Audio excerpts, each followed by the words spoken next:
ஓம் சிவாய நம. வணக்கம். நம் மன்னர்கள் ஆதி காலங்களில் பெரிய பெரிய சிவன் கோயிலில் பெரிய மண்டபங்களை கட்டியது நம் நாட்டில் வாழும் மக்களுக்காகத்தான்.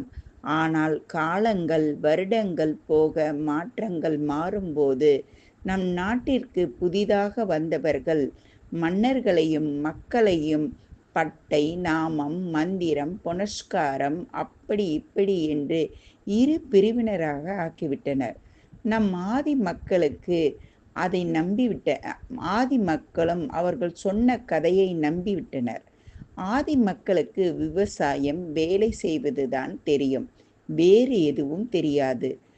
ஆனால் அந்நியனுக்கோ வெளிநாட்டிலிருந்து வந்தவன் சிறிது தெரிந்து வைத்திருந்ததால் மக்களையும் மன்னரையும் அவர்கள் வசப்படுத்தி கொண்டான்.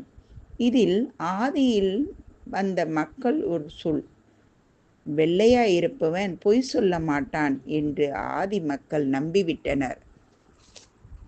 மீதி நாளைக்கு பேசுகிறேங்க. ஓம் சிவாய நம. வணக்கம்.